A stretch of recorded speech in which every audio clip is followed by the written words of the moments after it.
मैंने पहले भी कहा, पिछली वीडियो में बताया, मैंने एक डिस्कशन का भी वीडियो डाला, मैं आपको फिर कह रहा हूं, सरकार अगर जनता का कर्जा माफी की नियत बना ले, सरकार तय कर ले कि मुझे जनता को राहत देनी है, सरकार पर बिल्कुल भी बोझ नहीं पड़ेगा, सरकार के खजाने पर कोई दबाव नहीं पड़ेगा, सरकार को कोई एक्स्ट्रा टैक्स नहीं लगाना पड़ेगा और जनता का कर्जा माफ हो जाएगा, जनता को राहत मिल जाएगी। खासकर से वो लोग जो 3 लाख लोग हमारे साथ जुड़े हैं, उन सब का टोटल कर्जा माफ कर दे सरकार, उससे ज्यादा पैसा सरकार के पास है। हमारे पास जितने लोग जुड़े हैं उनका टोटल अमाउंट 1 लाख करोड़ से ज्यादा भी नहीं बन रहा है और सरकार के पास लगभग 2 लाख करोड़ से ज्यादा का सरप्लस फंड है।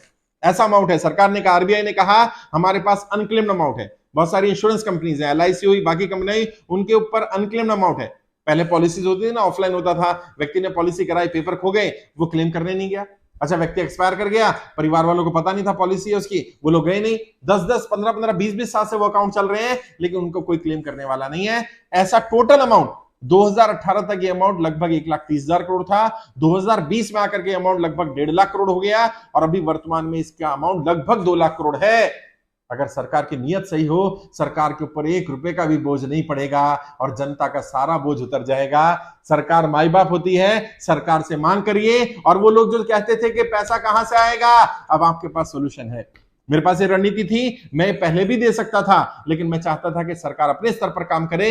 लेकिन जब लोगों ने सवाल करना शुरू किया कि सर कैसे माफ हो जाएगा, इतने लोगों का कर्जा है, कैसे माफ कर देगी सरकार, तो मैंने बताया सरकार कैसे माफ कर सकती है। बैंक भी डूबने से बच जाएंगे और सरकार के ऊपर भी कोई बर्डन नहीं पड़ेगा। जनता का पैसा ही जनता के लिए इस्तेमाल कर लिया जाए, जो अनक्लेम्ड अमाउंट है उसी को यूज कर लिया जाए।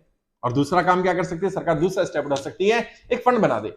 पीएम केयर फंड बनाया था ना कोरोना के समय पर, प्रधानमंत्री आपदा कोष होता है, राहत कोष होता है, इस तरह से एक कोष बना दिया जाए जो कर्जे की दलदल में फंसे हैं। उसका नाम कुछ भी रख लो, डेब्ट रिलीफ फंड रख लो, प्रधानमंत्री डेब्ट रिलीफ फंड रख लो, हिंदी में रख लो तो कर्जा मुक्ति कोष रख लो, या जो भी सरकार नाम रखना चाहे नाम रख दे। नाम से हमें मतलब नहीं है। उस कोष में सरकार क्या करे, जितने भी कॉर्पोरेट्स हैं उनके लिए जो सोशल रिस्पॉन्सिबिलिटी होती है, सीएसआर, उनको बोल दिया जाए अगले 5 साल तक सीएसआर का सारा फंड इसमें जाएगा, जैसे कोरोना में बोला गया था। बोल दिया जाए कि जो सरकारी एम्प्लॉइज है उनसे 100 रुपया 200 रुपया इस फंड के लिए ले लिया जाए। जो लोग कर्जे की दलदल में फंसे हैं उनसे ही पैसा ले लिया जाए। लगभग 50 करोड़ लोग हैं जो कर्जे की दलदल में फंसे हैं। अगर हर व्यक्ति से 100 रुपए महीना भी लिया जाएगा तो हमारे पास बहुत पैसा सरकार के पास आएगा और उस पैसे का हर महीने जिनको इमीडिएट रिक्वायरमेंट है उनका लोन माफ करने के लिए यूज किया जाए। उसमें सरकार चाहे तो कंडीशन लगा सकती है कि 10 साल में 15 साल में एक बार ही आप लोन माफी करवा सकते हो। ऐसा नहीं कि एक बार लोन माफ करवा लिया, फिर दोबारा लोन लिया और फिर माफ कराने चले गए, ताकि लोगों को, सबको राहत मिल पाए, ज्यादा से ज्यादा लोगों की मदद हो पाए। सरकार चाहे तो नियम बना सकती है, सरकार चाहे तो फंड इकट्ठा कर सकती है, सरकार चाहे तो कॉर्पोरेट को बोल सकती है, सरकार चाहे तो एमपी एमएलए को बोल सकती है। सरकार क्या नहीं कर सकती? बैंक भी बच जाएंगे, जनता भी बच जाएगी और सरकार पर भी बर्डन नहीं पड़ेगा। अब तो बस सरकार को तय करना है कि सरकार की नीयत जनता को राहत देने की है कि नहीं है, या सरकार सिर्फ बड़े बड़े उद्योगपतियों को राहत देने के लिए है। और जब सरकार का 1 रुपया जेब से खर्च नहीं होना, सरकार को जनता का ही तो पैसा जनता को देना है, तो उसमें तो कोई दिक्कत नहीं होनी चाहिए।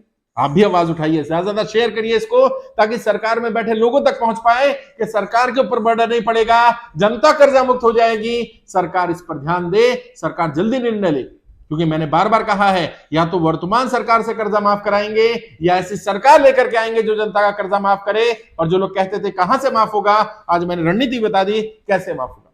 इसके अलावा और भी रणनीतियां हैं, समय आने पर वो भी